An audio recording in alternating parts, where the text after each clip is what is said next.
All right, so COP26 is continuing over in Europe, and just as a reminder in terms of what COP26 actually is, it is basically just an international group of world leaders who get together and they virtue signal about pretending to solve climate change while they actually protect the same exact pro-capitalist, pro-fossil fuel status quo basically that exists right now, and that is eviscerating the planet. And so it is extremely rare that we actually get good pushback from the media at these conferences or even here domestically within our media. And so I got a clip here from Abby Martin, who is the founder of the Empire Files, which I absolutely recommend. If you guys aren't subscribed to them on YouTube, go check out their work. They do great reporting on U.S. imperialism. And so Abby Martin actually provided us with one of these good questions where she was pressing Nancy Pelosi on how they can possibly claim to be acting on climate change when they are not even including military pollution, which, as you were about to find out in this clip, the U.S. military is one of the worst global polluters that exists. And so the question is basically, how can you pretend like you are actually taking climate change seriously when you are not even discussing the impact that the U.S. military has on climate change? Speaker Pelosi, you just presided over a large increase in the Pentagon budget. This Pentagon budget is already massive.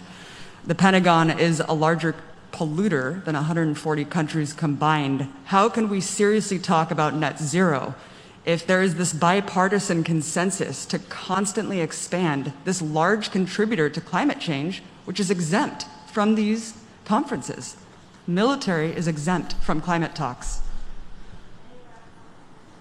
Well, I just want to use an example if I can. You know, the sea level rise is an important part of what's happening to the climate.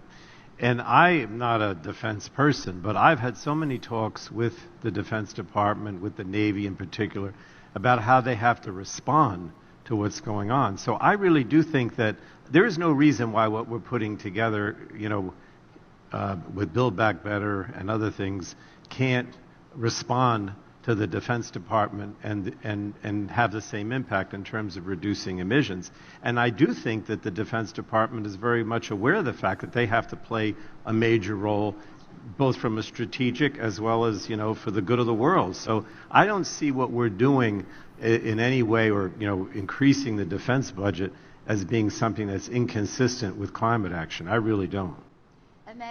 Okay, so Nancy Pelosi is going to chime in here, but before we hear from her, just to give you a perspective in terms of who that guy was that was just giving that complete non sequitur answer that he was just giving, okay? I don't even know what the fuck his actual point was. He was basically just saying, no, actually, even though Abby Martin just rightfully brought up the statistics surrounding how much the U.S. military is polluting around the world, he just basically responded by saying, like, no, the military, they're going to figure it out, and something, Build Back Better, and yada, yada, yada, that's going to fix the problem. Okay, first of all, the Build Back Better Act has absolutely no guarantee that it's going to pass at all, let alone pass with substantial climate measures in it, okay? It still hasn't even gotten out of the House, let alone been sent to the Senate, where a millionaire coal baron Joe Manchin is going to get his dirty hands on it and going to whittle it down even further. So he's just completely making it up that the status quo is going to somehow address climate change while we continue expanding the military's power. But again, just to give you a perspective in terms of who this guy is, so his name is Frank Pallone, and here's something that he had to say a couple years ago on the banning of fossil fuel donations to political campaigns as he is sitting on the Energy Committee. So this just gives you a perspective in terms of his personal corruption. So he says, ban of fossil fuel donations is the wrong way to go. Interesting. So House Energy and Commerce Committee Chairman Frank Pallone from New Jersey on Tuesday rejected the call for Democratic Energy Committee members to shun contributions from fossil fuel companies and other industries as too extreme. Okay, understand what he's saying here, right? He says, if you start going down that road, then nobody can contribute to you, Pallone told WNYC's The Brian Lehrer Show in an interview, and ultimately you have to finance your campaign, and if you start saying that just because you're on a committee that nobody associated with any of the issues that committee faces can contribute, I think that's just the wrong way to go and too limiting. Okay, you get what he's saying right there, right? He is literally, and this is something that applies to Joe Manchin as well, who also sits on the Energy Committee, okay? He's basically just saying, yes, yes, even though I'm sitting on a committee that is supposed to be addressing things like climate change and the energy sector, it's not corruption, it is not bribery that I am going to be receiving donations from the fossil fuel industry. Like, this is, again, exactly something we are seeing play out with not just him and other members of the Democratic Party, but also with a guy like Joe Manchin, who receives hundreds of thousands of dollars in donations from the fossil fuel industry. He is the top donor within the Democratic Party from the fossil fuel industry, and he also gets to write the climate legislation because of his position on the Energy Committee. And so it's just blatant conflicts of interest, blatant corruption that is out in the open, and this is the type of guy who is giving this non-answer to Abby Martin's justified question, and you get to see why he has the view that he has. It's because he is just as corrupt as any of these other motherfuckers who are taking bribes from the fossil fuel industry to oppose actual climate legislation. But now, let's go ahead and hear from the witch Nancy Pelosi. Just to add that the national security advisors all tell us that the climate crisis is a national security matter. It is, of course, a health matter for our children, the water they drink, the air they breathe, etc. It is a jobs issue between good, clean technologies being the future of our workforce and the training for all of that. It is a national security issue because of the all of the conditions that climate crisis produces. I won't go into all of them, but they are cause for migration, conflict over habitat and resources, and again, a security challenge globally. And then the fourth, of course, the moral issue that we need to pass on this planet to future generations in a responsible way. Now, recognizing what you said, we recognize that as well. And a big user of fuel, there have been many initiatives over time, more successful with more technology, to convert from fossil fuel to other sources of fuel to run the military, because it would make the biggest difference. Transportation, defense, these are two of the biggest, that can make the biggest difference in all of that, and that is something we're very, very focused on. As I say, the Defense Department sees this systemically, that we have to stop it as a national security issue, and one way to do that is to stop our dependence on fossil fuels, which exacerbate the climate crisis. Okay, Jesus fucking Christ, all right? That was a really long, roundabout way of actually getting to the substance of the issue, which she barely, I mean, in a very incoherent way, managed to touch on barely at the end there, where she is saying, yes, you know, I don't know, something about technology and innovation and the military and transferring our energy use from fossil fuels. She's not acting on this in any concrete way, so it's completely incoherent, and she's not backing it up with action. So everything that she just said there was, yet again, virtue signaling, okay? They have no plans in place to substantially switch the U.S. military from overwhelmingly using oil and the rest of the fossil fuels that they are using right now to being some sort of a green force around the planet. That's just not something that is actually happening. And then in addition to that, okay, the main thing that she focused on there was the U.S. military is justified in being the polluter that it is now because they take the issue of climate change seriously as a national security threat.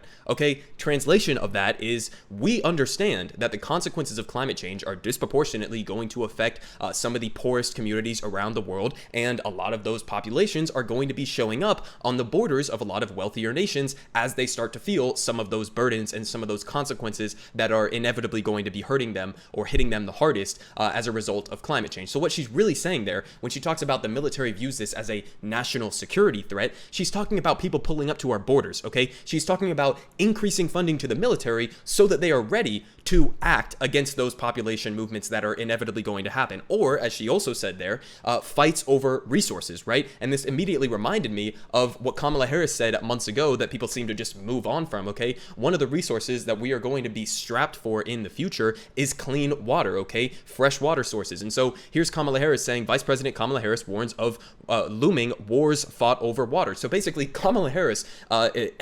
exemplified the saying the quiet part out loud more than anyone I've ever seen in modern history, history when she said, we used to fight wars over oil, now we are going to be fighting wars over water. Okay, so she just said the quiet part out loud and pretty much just openly admitted that the US military understands this as a national security issue in the sense of, yes, population movements, and that the US will have to secure our borders against those populations and those migrants that are going to be fleeing the destruction that we have largely caused. But in addition to that, we are going to be fighting wars over resources, okay? Just like we fought wars in Iraq and Syria over oil, we are now going to be fighting wars across, whether it's the middle of Africa where there are large water sources, or wherever it may be around the world. We are going to be fighting wars over water. This should be extremely alarming to anybody who hears the US military framing climate change as a national security issue, because they are not framing it as a national security issue in the sense of, oh damn, we really need to start taking climate change seriously and aggressively transition to renewable energy. That's not what they mean when they say it's a national security issue. They're talking about shit like this, which is what we should be trying to avoid by actually substantially investing in climate change right now. But of course they're not going to do that, and of course the military is not going to be slashing their emissions. So this is the inevitable national security issue that we are going to be confronting under Nancy Pelosi's worldview. And so just to give you a little bit more perspective in terms of why the US military uses this much fossil fuels and the extent to which it is, here from Newsweek, the US military produces more greenhouse gas emissions than up to 140 countries.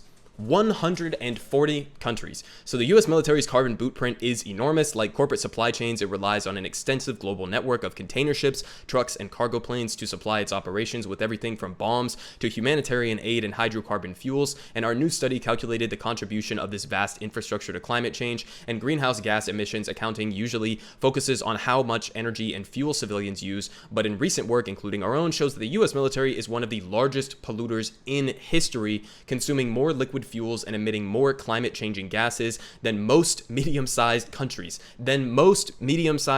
Okay? And if the US military were a country, its fuel usage alone would make it the 47th largest emitter of greenhouse gases in the world, sitting between Peru and Portugal. And they finish here saying that in 2017, the US military bought about 269,000 barrels of oil a day and emitted more than 25,000 kilotons of carbon dioxide by burning those fuels. And the US Air Force purchased $4.9 billion worth of fuel, and the Navy $2.8 billion, followed by the Army, etc., etc. Okay, so you understand the actual dynamic of what they are talking about here. Abby Martin is 100% justified, and all credit to her for asking an actual substantive question, because you would never hear a question like that here domestically from one of our mainstream media sources, okay? Not from CNN, not from MSNBC. You would never hear a question like that because it's not even something that's on their mind, because all they are prioritizing is towing the line, basically, for the military-industrial complex and for the Democratic establishment. And so you would never get this type of question from anybody other than a real journalist like Abby Martin. So once again, I'm going to put her channel and all her information down in the description if you want to go check out her work. I highly recommend you guys do that. I think she has a new documentary that's coming up. So looking forward to that. And yeah, again, credit to Abby Martin for asking a substantive question. It's clear that Nancy Pelosi, Frank Pallone, and the rest of these motherfuckers have no substantive answer to the question that she was posing. And the U.S. military is going to continue, as they continue to expand the budget, continue to be one of the worst polluting sources in the entire world.